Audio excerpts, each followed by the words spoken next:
트로트의 황제 서른도의 노래에는 특별함이 있습니다. 그의 노래 사랑의 트위스트에는 추억이 녹아있고 보랏빛 엽서를 들으면 아픈 이별의 기억이 떠오르고 다 함께 차차차로 힘든 순간 위로가 되어주기도 했던 서른도가 국민들과 희로애락을 함께한 지 벌써 40년이 되었죠. 얼마 전 안타깝게도 서른도의 어머니는 사기를 당해 들어눕게 되었고 병원 신세를 지다가 돌아가셨다고 합니다.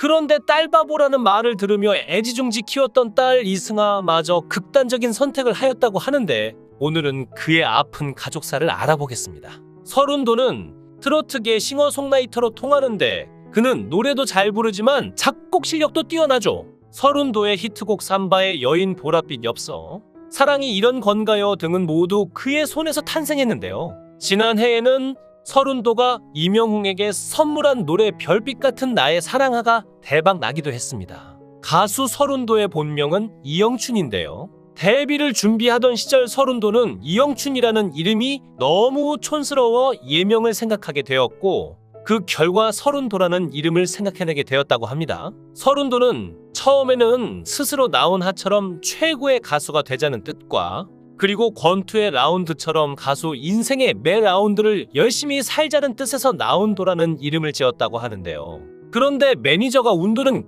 괜찮은데 나라는 성이 좋지 않아 성공하기 힘들 것 같다고 하여 다른 성을 연구하다가 설이라는 성이 운도와 잘 어울려 서른도로 예명을 결정했다고 합니다. 서른도의 나이는 1958년생으로 올해 65세이고 고향은 부산광역시 해운대구 반여동이라고 하는데요. 서른도는 부산한독 원예학교 재학 중 아버지의 사업 실패로 가정 형편이 어려워지자 고등학교를 중퇴하고 돈을 벌기 위해 연탄 배달에 나섰다고 합니다. 형편이 그렇다 보니 서른도는 이후 정상적인 학교 과정을 밟지 못하고 고등학교 졸업학력 검정고시를 통해 대학에 입학하게 되었고 동아대학교에 들어가 체육학을 전공했다고 하는데요. 서른도는 한 방송을 통해 아픈 가족사를 털어놓기도 했는데 어머니가 하숙 생활을 하시면서 하숙집 아들을 만났는데 미 8군 통역관이었다고 하죠. 두 분이 결혼했는데 외할아버지가 치과의사셨고 부유하게 살았지만 서른도의 아버지가 마약에 손을 대면서 집안이 몰락하고 정신병원에 입원하셨다고 합니다.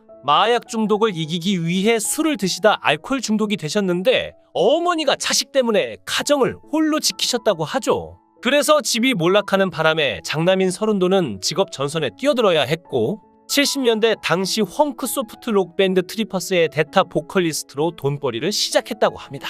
당시에는 나이트클럽에 여기저기 겹치기 출연을 하는 경우가 많았기 때문에 일정이 바쁘면 대타를 세우는 경우도 많았다고 하네요. 그가 노래를 시작하게 된 이유는 어머니의 영향이 컸다고 합니다.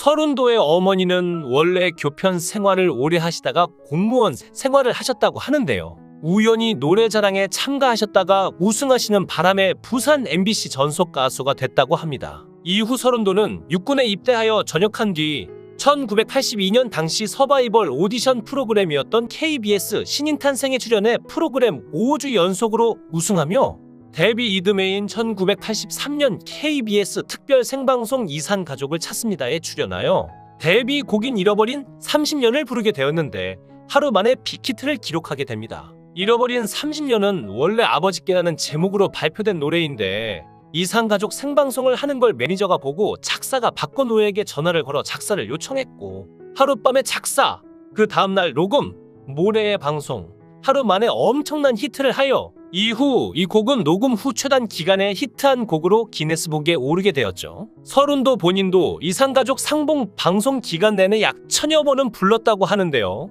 그 결과 서른도는 데뷔한 지 얼마 되지 않아 이산가족의 서름을 그린 곡 잃어버린 30년이라는 노래로 제3회 KBS 가요대상 7대 가수상을 수상하며 일약 스타덤에 오르게 됩니다. 또한 서른도는 차차차와 트로트가 어우러진 다함께 차차차를 발표했는데요. 이 곡의 작곡을 맡았던 이호섭은 서른도가 새벽에 갑자기 찾아와서 곡이 있으면 달라는 부탁을 하여 10분도 안 되어 악보를 완성하였고 작사를 맡았던 김병걸 역시 10분도 되지 않아 작사를 마쳤다고 합니다. 발표 초반에 이 노래를 들은 평론가들은 무슨 곡 수준이 이 모양이냐라고 평가절하를 했지만 경제파동이 있었던 당시 상황과 맞물려 이 곡은 남녀노소를 불문하고 많은 인기를 얻게 되었고 2년 연속으로 MBC 10대 가수상을 수상하는 영광을 누리게 되죠. 서른도는 데뷔 후 꾸준히 대중들의 인기를 얻으며 1990년대부터 현철, 송대관, 태진아와 나란히 견주며 트로트 4대 천왕으로 불리며 트로트를 부활시키는데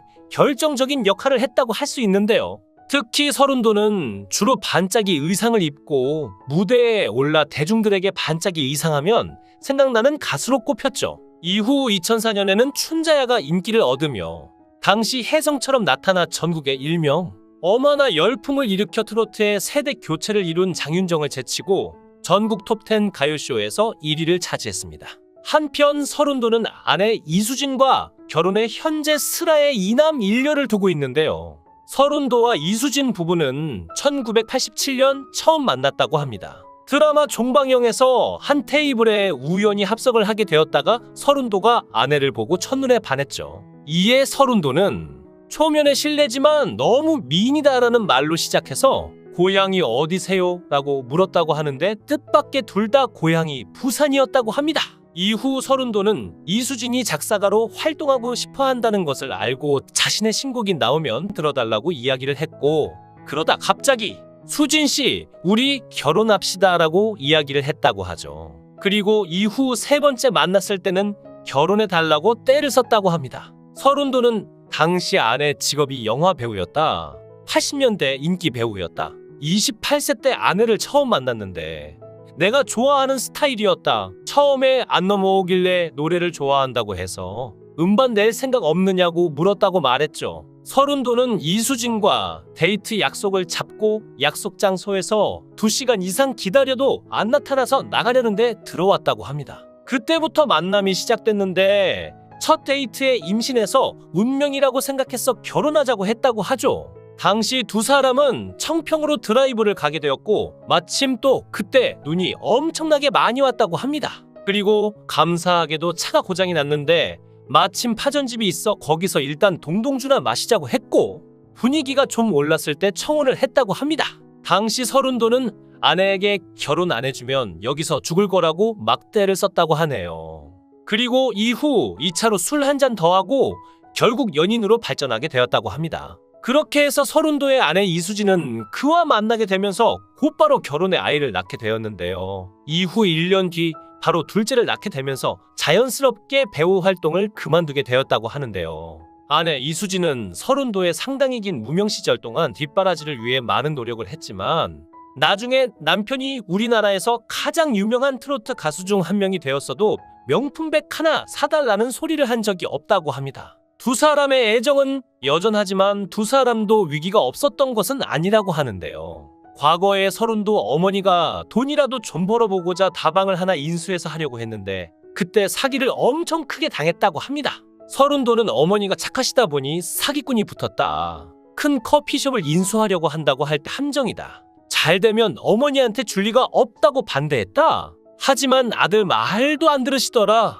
어쩔 수 없이 해드렸다고 말했죠. 그런데 어머니는 그 커피숍에서 또 한 번 사기꾼을 만났는데 파피와 욕인이 금광 사기 사건이라고 합니다. 사기꾼들이 어머니를 대표로 올려놨는데 서른도의 어머니라니까 은행에서 가게 수표까지 발행해줬고 1990년에 10억의 사기를 맞았다고 하죠. 당시 10억이면 지금으로 따지면 100억 정도의 가치라고 하는데요. 그 일로 서른도 어머니는 드러눕게 되었고 서른도는 정말 오랫동안 빚을 갚았다고 합니다. 이 일로 인해 서른도 어머니는 아들에 대한 미안함으로 병이 왔고 20년간 병원 신세를 지고 돌아가셨다고 합니다. 하지만 이런 일을 겪으면서도 아내 이수진은 자기 인생에 이후는 없다라고 하며 어떻게 이겨낼까만 생각했다고 하죠. 그런데 얼마 전 상당히 충격적인 사건이 있었는데요. 강남의 한 오피스텔에서 한 유명 래퍼가 극단적 선택을 해서 여러 개의 번개탄을 피운 사실이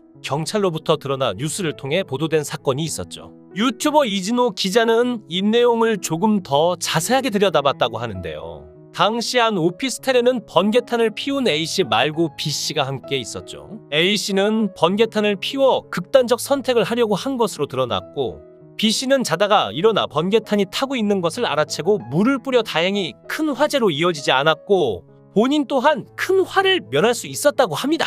당시 A씨는 B씨와 함께 있다가 극단적 선택을 시도한 것으로 드러났는데 더 충격적인 건 A씨는 유명 힙합 서바이벌 프로였던 쇼미더머니와 고등 래퍼에 출연했던 래퍼였다는 점이었습니다. 이진호 기자는 이 사건을 경찰 관계자로부터 직접 확인했다고 전하면서 당시 이 오피스텔에 같이 있었던 두 사람의 정체를 확인했다고 밝혔죠. 이 기사가 보도된 직후 이 유명 래퍼의 정체에 대해 많은 관심이 쏠렸는데요. 이진호 기자는 취재를 통해 두 사람의 정체를 알고 큰 충격에 휩싸였다고 합니다. 번개탄을 피웠던 고등 래퍼 출연자인 A씨는 래퍼 디아크였으며 같이 오피스텔에 투숙하고 있었던 B씨는 32의 딸 이승하였다고 하죠. 디아크는 2004년생으로 올해 19살입니다. 우리나라에서는 미성년자의 나이인데요. 32의 딸 이승하는 1996년생으로 올해 27세입니다. 무려 8살 차이가 나는 두 남녀가 한 오피스텔에서 투숙하다가 이 같은 일이 벌어져 충격을 안겼죠. 이승하는 서른도의 막내딸로 서른도가 딸바보라는 별칭을 얻을 정도로 아꼈는데 2012년 인생극장을 통해 처음으로 방송에 얼굴이 공개됐었는데요. KBS 여유만만에서 서른도와 같이 출연하기도 했는데 이승하가 아빠가 보고 싶어요라고 말하자 서른도는 딸이 최고다, 아들은 별로다라고 말하며 딸에 대한 남다른 애정을 드러냈었죠. 트롯 전국체전에 출연했던 이승하는 아빠가 이 자리에 와 계시다며 직접적으로 서른도의 딸임을 밝히기도 했는데요. 만약 이진호의 말대로 번개탄을 피우고 극단적 선택을 하려 했던 래퍼가 디아크가 맞고 같이 오피스텔에 머물렀던 B씨가 이승하라면 정말 큰일 날 뻔한 일을 당한 것이기도 하고 정신적으로 관리가 많이 필요해 보였죠. 사기를 당하고 아들에게 미안했던 어머니는 20년이나 몸져놓은 끝에 세상을 떠나시더니 딸까지 극단적 선택 소동을 일으키며 가슴을 졸여야만 했던 서른도 씨에게 따뜻한 응원을 부탁드립니다. 영상을 끝까지 시청해 주시고 귀한 시간 내주셔서 대단히 감사합니다. 구독, 좋아요 꼭 부탁드립니다. 더 좋은 영상으로 보답하겠습니다. 권행. 구독, 좋아요